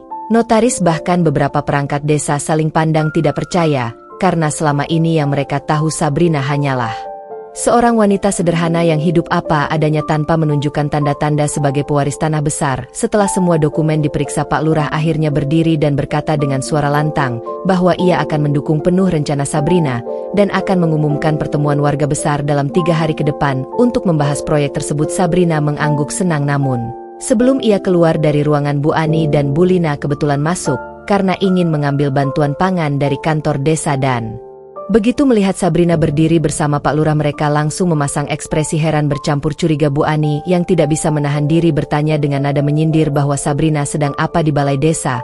Apakah mengajukan permohonan bantuan karena gajinya yang kecil? Sabrina hanya tersenyum lalu memberikan selembar undangan resmi kepada mereka berdua. Undangan yang akan dibagikan kepada seluruh warga. Undangan itu berisi pengumuman pertemuan desa untuk membahas pembangunan fasilitas pendidikan gratis hasil inisiatif dan pendanaan Sabrina pribadi. Bu Lina membaca cepat lalu wajahnya langsung berubah kaku, sementara Bu Ani memelototi tulisan itu seakan tidak percaya dan bertanya apakah ini hanya akal-akalan saja. Sabrina menjawab dengan halus bahwa semua akan dijelaskan dengan lengkap di hari pertemuan dan ia berharap mereka datang setelah keluar dari balai desa. Sabrina melanjutkan langkah menuju rumah-rumah warga untuk membagikan undangan secara langsung. Beberapa warga Terlihat bingung karena jarang ada guru honorer yang melakukan hal sebesar ini, namun mayoritas mulai menunjukkan rasa hormat terlebih setelah Sabrina menjelaskan bahwa pembangunan ini bertujuan agar anak-anak mereka memiliki ruang belajar yang lebih layak serta akses bacaan tanpa harus jauh ke kota. Saat matahari mulai condong ke barat, Sabrina pulang dengan membawa rasa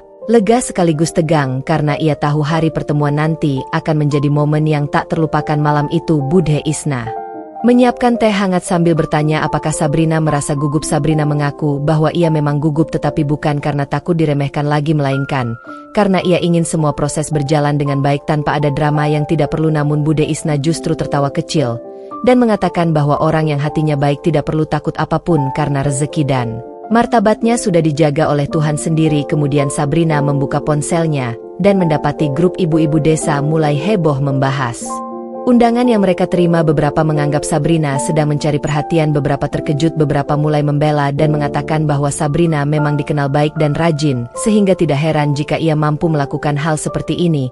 Dan di antara percakapan itu Sabrina melihat pesan dari nomor yang sama seperti sebelumnya, kali ini berbunyi lebih pedas, mengatakan bahwa proyek itu pasti hanya hoaks atau akal-akalan guru honorer miskin. Sabrina hanya mengembuskan napas panjang dan berkata dalam hati bahwa semua hinaan itu hanya akan membuat kemenangan besarnya nanti terasa lebih manis. Sebelum tidur Sabrina menatap undangan terakhir yang belum ia berikan, yaitu undangan untuk sekolah tempat ia mengajar. Ia memutuskan untuk membawanya besok pagi langsung kepada kepala sekolah agar semua staf hadir dan mengetahui rencana besarnya tanpa ada yang ketinggalan. Dan dengan hati yang kuat ia menutup mata sambil membayangkan hari besar yang mungkin akan mengubah seluruh pandangan warga desa terhadap dirinya. 3 hari berlalu begitu cepat hingga tibalah hari yang paling dinantikan, yaitu hari pertemuan desa yang akan menentukan bagaimana reaksi seluruh warga terhadap rencana besar Sabrina. Dan sejak subuh Sabrina sudah bangun untuk menyiapkan dokumen, foto-foto, desain dan penjelasan yang akan ia tampilkan nanti. Ia memilih baju sederhana berwarna krem yang bersih dan rapi, karena menurutnya kesan sederhana jauh lebih kuat dibandingkan mencoba tampil berlebihan. Setelah sarapan, Bude Isna memberi pelukan penuh dukungan, mengatakan bahwa apapun yang terjadi Sabrina sudah memenangkan setengah pertempuran, karena ia berani berdiri menghadapi orang-orang yang merendahkannya bertahun-tahun. Kemudian Sabrina berangkat menuju balai desa, dan di sana suasananya sudah ramai. Warga berdatangan dari berbagai penjuru desa, ada yang penasaran, ada yang berbisik-bisik, ada juga yang memandang sinis, terutama Bu Ani dan Bu Lina yang duduk paling depan sambil melipat tangan seolah menantang Sabrina untuk membuktikan semua ucapannya. Pak Lurah membuka acara dengan pidato singkat yang menjelaskan bahwa hari ini adalah pertemuan penting terkait proyek besar yang diusulkan oleh salah satu warga, yaitu Sabrina, guru honorer yang mereka kenal. Pak Lurah juga menyampaikan bahwa Sabrina telah menunjukkan kelengkapan seluruh dokumen kepemilikan dana dan legalitas, sehingga pertemuan ini bukan sekadar membahas rencana tapi benar-benar tahap awal pembangunan fasilitas pendidikan gratis untuk anak-anak desa. Mendengar hal itu beberapa warga langsung berseru kecil kaget, sementara Bu Ani tampak memutar bola mata tidak percaya dan Bu Lina terlihat mencubit lengan temannya sendiri karena terkejut. Giliran Sabrina maju ke depan dengan langkah mantap meski jantungnya berdetak lebih cepat dari biasanya. Ia membuka presentasinya dengan memperkenalkan tujuannya, yaitu menyediakan taman belajar outdoor, perpustakaan mini dan ruang literasi untuk meningkatkan minat baca dan keterampilan anak-anak desa tanpa biaya sepeser pun. Begitu gambar-gambar desain muncul di layar, beberapa ibu-ibu mulai memberi komentar pelan kagum karena fasilitasnya terlihat sangat lengkap dan modern. Sabrina menjelaskan alur pembangunan tahap pertama, anggaran detail, sumber dana yang berasal dari warisan keluarga, serta sistem pengelolaan ke depan agar fasilitas tersebut bisa terus berjalan. Setelah ia selesai berbicara, warga mulai mengacungkan tangan untuk bertanya. Seorang bapak bertanya dengan hati-hati, apakah benar dana sepenuhnya milik Sabrina? Dan Sabrina menjawab dengan menunjukkan surat sah kepemilikan 100 hektar kebun kelapa sawit miliknya lengkap dengan stempel notaris. Seluruh ruangan mendadak hening, lalu terdengar bisik-bisik kaget yang semakin lama semakin ramai. Beberapa warga bahkan saling memandang seolah tidak percaya bahwa guru honorer yang sering mereka remehkan ternyata pewaris tanah dan kekayaan sebesar itu. Sementara itu wajah Bu Ani berubah pucat, ia meneguk air minum berkali-kali seolah tenggorokannya tiba-tiba mengering. Bu Lina terlihat lebih buruk lagi karena ia baru menyadari bahwa semua gunjingannya selama ini akan segera berbalik menjadi tamparan keras bagi dirinya. Kemudian seorang ibu-ibu berdiri bertanya mengapa Sabrina tidak pernah menceritakan hal ini sebelumnya, dan Sabrina menjawab dengan tenang bahwa ia tidak pernah merasa perlu membuktikan kekayaan untuk dihargai karena ciptaan Tuhan tidak seharusnya dinilai dari harta namun dari budi pekerti dan niat baik. Jawaban itu membuat banyak warga Tersentuh hingga beberapa langsung memuji bahwa Sabrina jauh lebih bijak dibanding orang-orang yang selama ini meremehkan. Ternyata di antara kerumunan ada beberapa guru dari sekolah Sabrina termasuk Pak Reno yang datang untuk memberi dukungan. Mereka tampak bangga karena ternyata guru muda yang sering ditertawakan oleh sebagian warga ini justru memiliki visi besar untuk pendidikan anak-anak desa agar lebih maju. Lalu Pak Lurah kembali berdiri dan bertanya kepada para warga apakah mereka setuju jika pembangunan dimulai minggu depan. Hampir seluruh ruangan menjawab setuju dengan seruan lantang kecuali dua orang yang hanya bisa diam mematung, yaitu Bu Ani dan Bu Lina. Sabrina yang sejak tadi berdiri di depan akhirnya menatap keduanya dengan senyum lembut, bukan senyum menghina namun senyum orang yang sudah menang tanpa harus menjatuhkan siapapun. Namun justru senyum itu membuat Bu Ani semakin merasa malu karena selama ini dialah orang yang paling sering menertawakan pekerjaan Sabrina. Sementara Sabrina kini berdiri di panggung dengan hormat dan penuh kepercayaan diri. Setelah pertemuan selesai, warga berdatangan menghampiri Sabrina untuk berterima kasih, memuji dan bahkan meminta maaf atas kata-kata mereka di masa lalu. Beberapa ibu mencium tangan Sabrina sebagai tanda hormat dan anak-anak yang hadir berlari menghampirinya dengan senyum lebar, merasa tidak sabar ingin melihat taman belajar yang akan dibangun. Sabrina pulang bersama Bude Isna dengan hati penuh rasa syukur karena hari ini ia bukan hanya membuktikan sesuatu kepada orang-orang yang pernah merendahkannya, tetapi juga membuktikan kepada dirinya sendiri bahwa rendah hati jauh lebih kuat daripada meninggikan diri. Dan malam itu sambil menatap langit dari beranda rumahnya, Sabrina tahu bahwa perjalanan pembuktiannya belum selesai karena masih ada babak baru yang akan menjungkir balikan keadaan, terutama bagi dua tetangganya yang selama ini menjadi sumber hinaan yang menyakitkan. Namun hari ini adalah awal kemenangan besar yang tidak akan pernah mereka lupakan. Setelah hari pertemuan desa yang membuat seluruh warga tercengang, kabar tentang kekayaan Sabrina dan rencana pembangunan fasilitas pendidikan gratis menyebar begitu cepat. Bahkan dalam satu malam grup-grup WhatsApp desa menjadi penuh dengan pesan yang membahas Sabrina, mulai dari ibu-ibu pengajian, bapak-bapak ronda, hingga remaja-remaja desa. Semua memperbincangkan bagaimana guru honorer yang selama ini dipandang sebelah mata ternyata adalah pewaris kebun kelapa sawit seluas 100 hektar dan bukan hanya itu, tetapi juga punya hati mulia yang ingin membangun fasilitas untuk masyarakat tanpa meminta imbalan. Namun di balik kegembiraan warga ada dua orang yang tidak bisa tidur nyenyak malam itu, yaitu Bu Ani dan Bu Lina. Mereka duduk di teras rumah Bu Ani sambil membawa kopi yang sejak tadi tidak disentuh karena tangan mereka gemetar, bukan karena dingin tetapi karena rasa malu yang tidak bisa mereka sembunyikan lagi. Bu Ani mengeluh bahwa ia tidak habis pikir bagaimana Sabrina bisa menyembunyikan hal sebesar itu. Sementara Bu Lina menambahkan bahwa Sabrina pasti sengaja membiarkan mereka meremehkan dirinya agar suatu hari bisa membalas. Namun setelah berkata begitu, mereka berdua saling pandang dan sadar bahwa Sabrina justru tidak pernah membalas apapun. Bahkan di hari pertemuan pun Sabrina tetap tersenyum lembut yang membuat rasa malu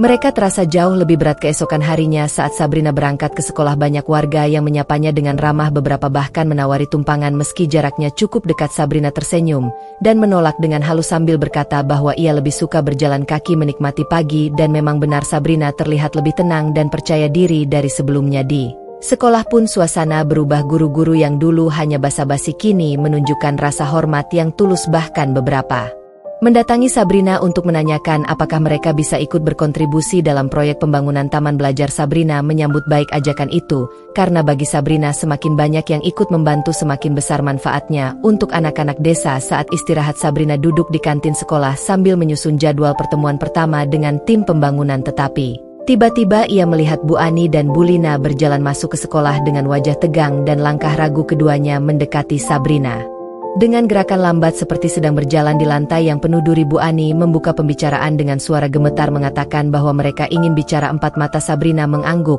dan mengajak mereka duduk di bangku yang agak jauh dari kerumunan. Awalnya tidak ada yang berbicara karena Bu Ani dan Bu Lina tampak tidak tahu harus mulai dari mana, sampai akhirnya Bu Ani menarik napas panjang lalu mengatakan bahwa ia ingin meminta maaf dengan tulus karena selama ini sering meremehkan, menghina, bahkan menertawakan pekerjaan Sabrina sebagai guru honorer. Ia mengakui bahwa ia salah karena menilai seseorang dari uang dan status tanpa pernah melihat hati dan niat baiknya. Bu Lina yang sejak tadi hanya menunduk akhirnya ikut bicara, mengatakan bahwa ia juga menyesal dan malu karena terlalu sibuk bergosip dan membandingkan hidupnya dengan Sabrina, padahal Sabrina tidak pernah menyakiti mereka sedikit pun. Sabrina mendengarkan semuanya dengan tenang. Ia tidak mengangkat alis, tidak menunjukkan Kesombongan atau kebanggaan hanya mendengarkan sambil tersenyum tipis setelah keduanya selesai meminta maaf. Sabrina berkata bahwa ia sudah memaafkan mereka bahkan jauh sebelum permintaan maaf itu diucapkan. Sabrina mengatakan bahwa ia tidak pernah menyimpan dendam meski pernah dilukai, karena baginya setiap orang bisa berubah selama mereka punya keberanian untuk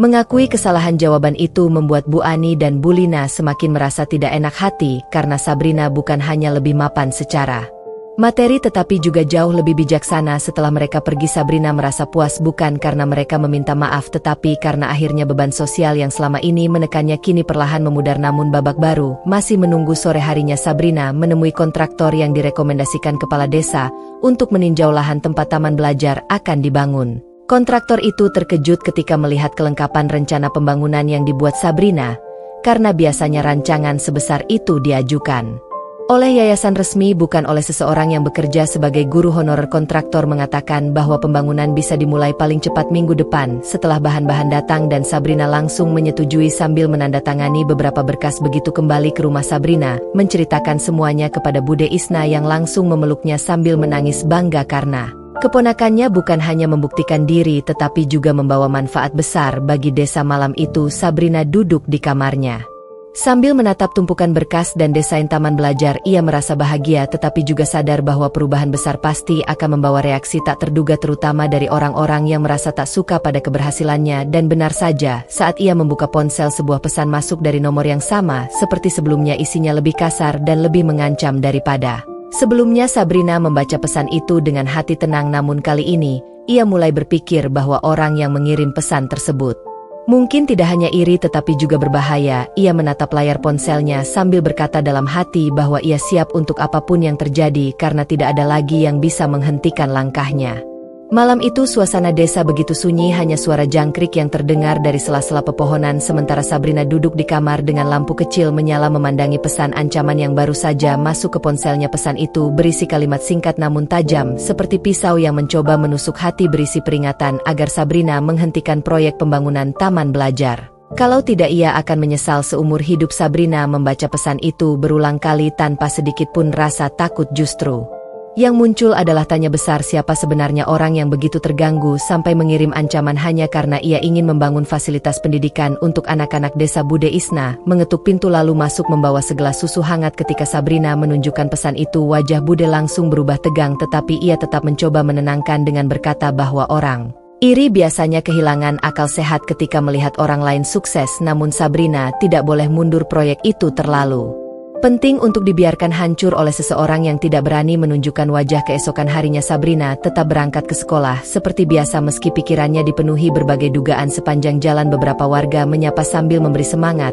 dan mengatakan bahwa mereka mendukung penuh proyek tersebut. Sabrina merasa lega karena dukungan warga semakin kuat, namun ia tetap waspada karena biasanya orang yang mengancam jarang melakukan hal itu secara terang-terangan di sekolah. Sabrina kembali fokus mengajar tetapi saat jam istirahat ia mendapat pesan dari kontraktor bahwa ada seseorang yang datang ke lokasi lahan pagi-pagi sekali mencoba melarang pekerja mengukur tanah sambil mengatakan bahwa Sabrina tidak punya hak atas lahan tersebut. Kontraktor sudah mengusir orang itu karena tahu Sabrina memiliki semua dokumen lengkap, tetapi kejadian itu menegaskan bahwa ancaman semalam bukan sekadar kata-kata kosong. Sabrina langsung menuju balai desa setelah pulang sekolah untuk memberitahu Pak Lurah tentang kejadian tersebut. Pak Lurah yang kini sangat menghormati Sabrina terlihat marah dan bersedia meningkatkan pengawasan di area pembangunan. Ia juga menyebutkan bahwa mungkin orang tersebut merasa terancam karena perubahan desa yang besar biasanya membuat mereka yang hidup dari gosip dan drama merasa kehilangan panggung. Perkataannya membuat Sabrina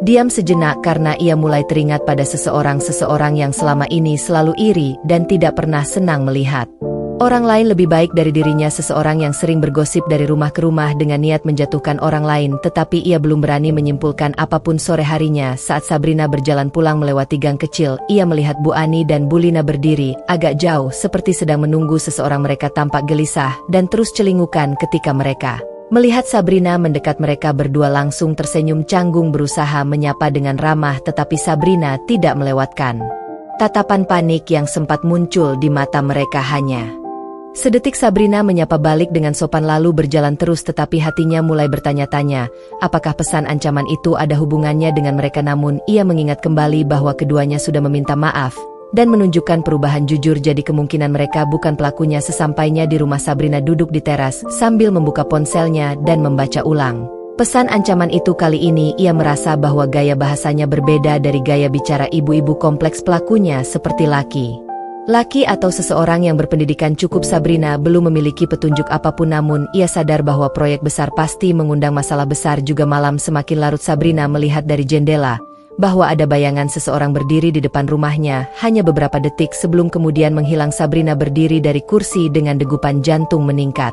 Tetapi tetap tenang, ia memanggil Bude Isna dan membicarakan apa yang ia lihat. Bude langsung menutup semua pintu dan jendela, sambil berkata bahwa mulai malam itu mereka harus berhati-hati. Esoknya kabar tentang bayangan misterius itu sampai ke telinga Pak Lurah yang langsung mengirim 2 orang hansip untuk berjaga-jaga di malam hari, terutama karena pembangunan taman belajar sudah resmi dijadwalkan mulai 3 hari lagi. Sabrina berterima kasih atas kehati-hatian itu, tetapi Pak Lurah mengatakan bahwa ini bukan sekadar kehati-hatian tetapi bentuk perlindungan, karena Sabrina tidak hanya membawa nama dirinya sendiri tetapi membawa masa depan anak-anak desa. Beberapa jam kemudian saat Sabrina beristirahat, pesan baru masuk dari nomor misterius itu. Isinya kali ini berbeda, lebih panjang dan lebih jelas bahwa Sabrina tidak pantas mengubah desa, bahwa ia tidak berhak memamerkan kekayaan, dan bahwa seseorang akan bertindak jika Sabrina tetap tidak mundur. Sabrina membaca pesan itu dengan tatapan tegas lalu menghapusnya tanpa gentar sambil berkata dalam hati bahwa perjalanan ini tidak akan berhenti hanya karena ancaman dari orang pengecut yang bersembunyi di balik layar gelap. Di saat yang sama, entah di rumah siapa, seseorang sedang memandangi ponsel dengan wajah penuh iri dan dendam sambil menggertakkan gigi karena melihat Sabrina semakin dipuji warga, dan disitulah awal kejatuhan orang itu dimulai tanpa ia sadari.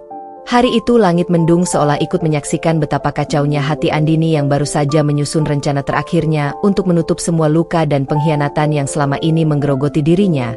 Ia melangkah pelan keluar dari rumah kontrakan kecil yang kini menjadi tempatnya berteduh setelah meninggalkan suami dan sahabatnya.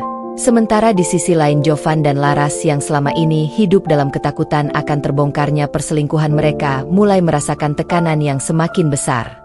Karena masyarakat sudah mulai membicarakan perubahan sikap dan kejanggalan hubungan mereka. Andini yang kini bekerja di perusahaan baru milik seorang CEO muda bernama Adrian semakin menunjukkan kualitas dirinya.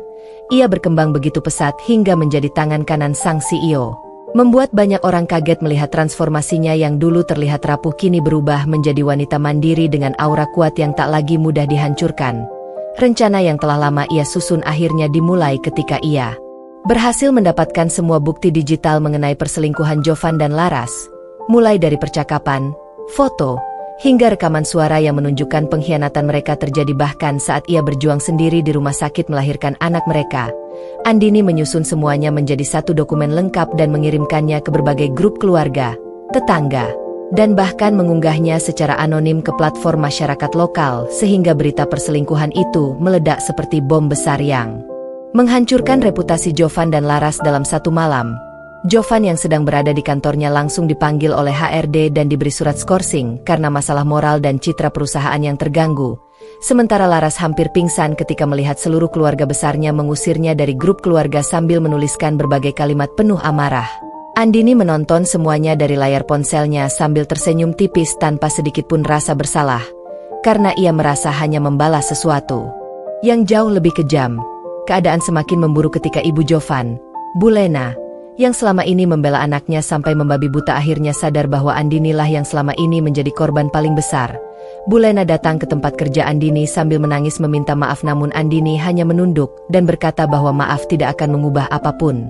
Ia sudah tidak ingin kembali dan tidak ingin lagi hidup dalam lingkaran yang menyakitinya. Jovan yang mengetahui hal itu langsung datang mengejar Andini ke kantor sambil berlutut di depan banyak karyawan meminta kesempatan kedua. Ia menangis dan menyesali semua kebodohannya. Namun Andini hanya memandangnya dengan tatapan datar yang begitu asing bagi Jovan. Tatapan yang menunjukkan bahwa seluruh cintanya telah mati. Andini mengatakan bahwa tidak ada satupun alasan yang cukup kuat untuk kembali kepada seseorang yang meninggalkannya saat ia paling membutuhkan. Dan bahwa ia sudah menandatangani surat cerai dan akan menyerahkannya melalui pengacara. Hari-hari berikutnya menjadi awal dari karma yang terus mengejar Jovan dan Laras. Jovan kehilangan pekerjaannya, reputasinya hancur dan teman-temannya menjauhinya. Sementara Laras yang sudah kehilangan dukungan keluarga harus pindah dari rumah kontrakan karena dihujat oleh tetangga selama berhari-hari. Keadaan mereka membuat hubungan yang tadinya dianggap cinta justru berubah menjadi beban. Mereka saling menyalahkan hingga akhirnya berpisah dengan cara yang menyedihkan.